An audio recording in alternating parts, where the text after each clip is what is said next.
I see through your motives. You marry for money. Spare me your absurdities.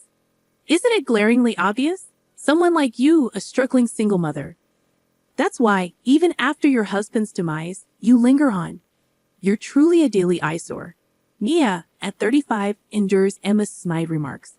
Orphaned at a young age, raised by her single mother, Mia's upbringing wasn't lavish. Her mother's unwavering dedication kept them afloat, though not affluent. Despite the financial strain, Mia never felt deprived. She intended to work after high school, reluctant to burden her hardworking mother with college expenses. However, her mother, determined to see Mia pursue her dreams, insisted on funding her education. Overwhelmed by her mother's sacrifice, Mia took on part-time work to contribute. Eventually, she graduated debt-free and secured a job at a prestigious trading company. Driven by her desire to ease her mother's burdens, Mia excelled, climbing the corporate ladder swiftly. Within 5 years, she attained the position of administrative assistant, enabling her to pamper her mother and fulfill her dreams.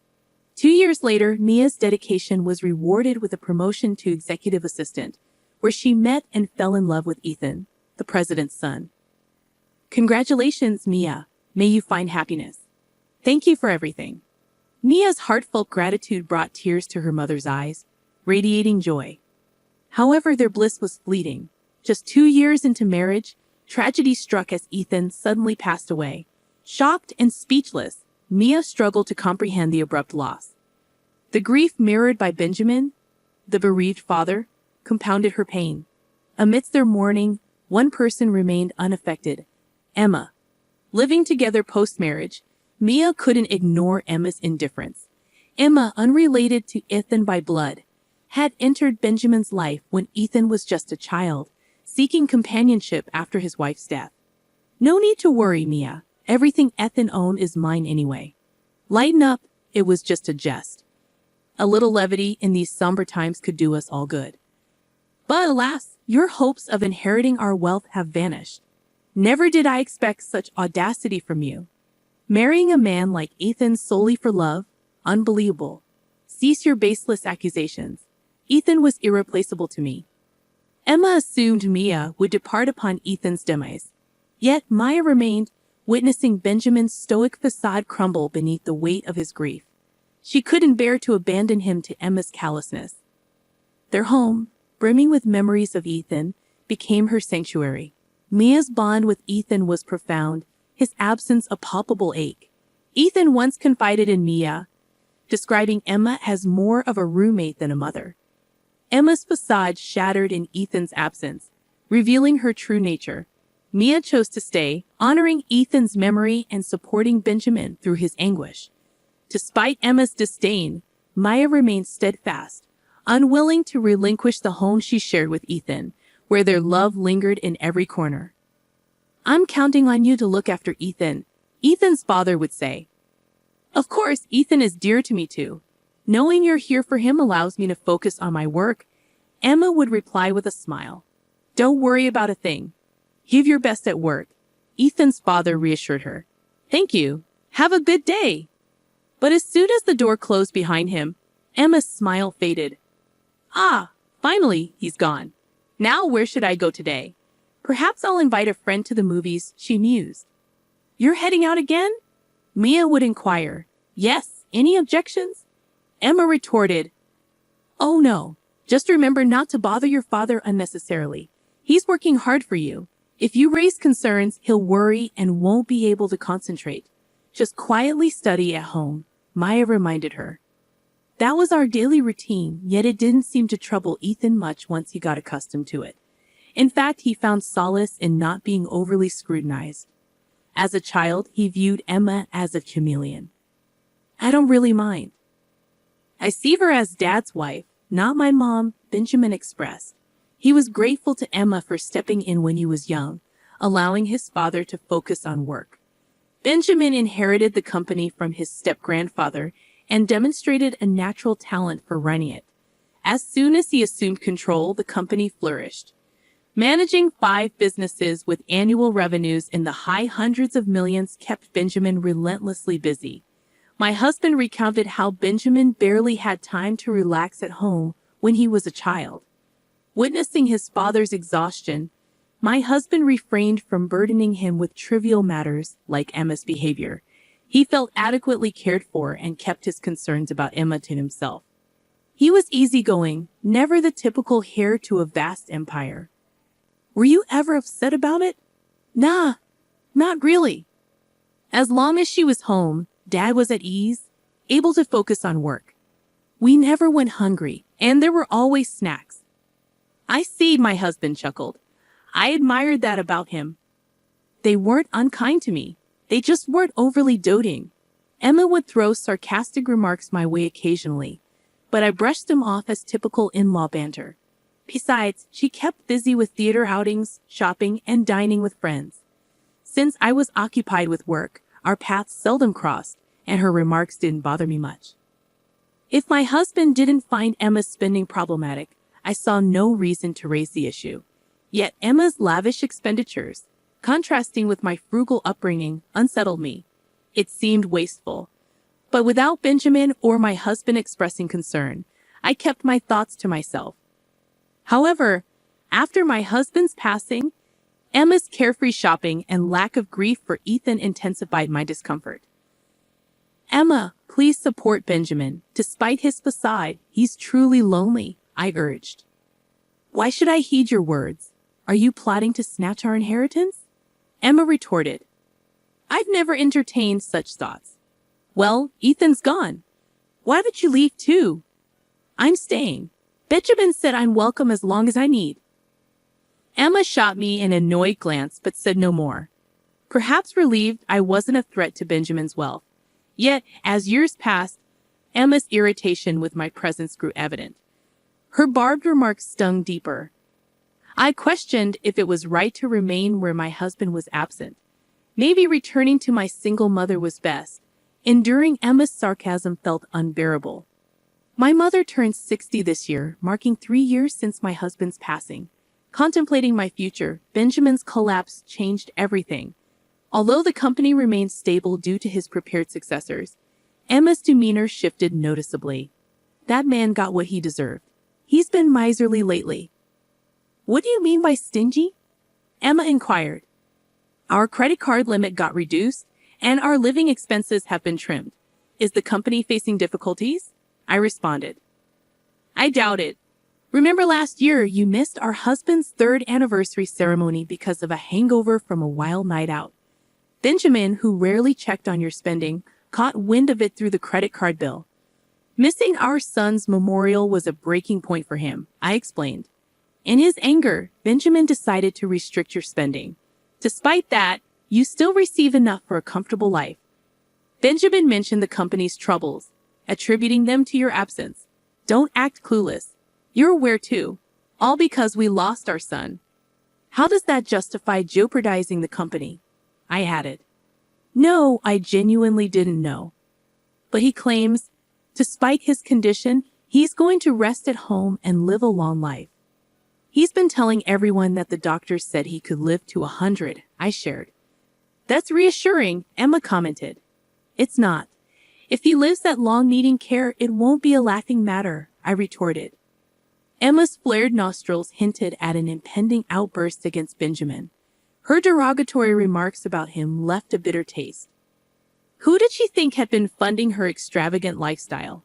Even if Benjamin's company faced troubles, she could at least offer support, I thought. Then Emma dropped an unexpected bombshell. So I've decided to divorce him. Excuse me? Consider it. The company might be facing trouble. What if we end up in debt? It's prudent to settle the property and leave before we're penniless. Are you planning to abandon Benjamin when he needs assistance? I can't handle caring for a bedridden old man with no funds left. I intend to secure what I can before his will is depleted and bid farewell. Is that clear? Emma's calculated words, delivered with a hint of triumph, filled me with revulsion. However, just a week after our conversation, Benjamin's health took a drastic turn, leading to his swift demise. He's gone too, just 3 years after my husband. It felt like the world plunged into darkness. Benjamin's voice echoed that of my husband's. Sometimes conversing with him felt like speaking to my husband. Losing the ability to converse with him, to hear his voice, was unbearable. Oh dear, he's departed to the afterlife. What impeccable timing. There are still assets left, correct? His company hasn't collapsed yet. Perhaps he passed before accruing debt on my behalf. It serves as a reminder of how callous you sound, Emma, to be pleased despite Benjamin's recent passing. Oh, you've noticed. Unfortunately for you, there's no inheritance coming your way. I have preferred Benjamin's presence over any inheritance. Spare me the moral high ground. Now you're just putting on a show, trying to impress others, aren't you? Even if you asked, there wouldn't be a penny to spare. Despite Benjamin's demise, it seemed Emma's mind remained fixated on money. How could she be so devoid of compassion? Contemplating this, my sympathy for Benjamin deepened, further exacerbating my grief. In that case, you needn't bother attending the funeral. What? Are strangers prohibited from attending? I understand. That's the situation. Emma appeared detached from reality, but I saw no necessity in enlightening her. Are you certain? Absolutely. With him gone. As his spouse, I'm in charge. Crystal clear. Consequently, Benjamin's funeral took place quietly 2 days later, attended solely by close relatives, adhering to his preference for a modest service rather than a grand company affair. After the service, I noticed several missed calls from Emma on my phone, yet I chose not to respond. Despite her repeated attempts to reach out, I remained steadfast in ignoring her. Then, unexpectedly, she appeared at my workplace one day. I finally caught you. Why haven't you been returning my calls? Oh, Emma, how may I assist you? Still stirring up trouble? I was kicked out of the funeral home. If anyone should have been excluded, it's you. I called you numerous times on the day. What's the deal with ignoring me, huh? Well, you're no longer associated with my mother-in-law. What? But you said strangers weren't permitted at the funeral, so we had a family-only service. I simply asked Emma, now a stranger, not to attend. You're the stranger here. No, the real stranger is Emma. What? When Benjamin fell ill and faced the prospect of being bedridden, Emma served him divorce papers. She seemed to believe that because Benjamin was hospitalized, he had departed to heaven without finalizing the divorce. However, those papers, Benjamin had entrusted me to submit. So, in name and in reality, Emma is a stranger to us now. Benjamin confided a lot in me back then. Apparently, he informed Emma about the company's precarious situation and the looming possibility of debt. He suggested a more modest lifestyle for just the two of them.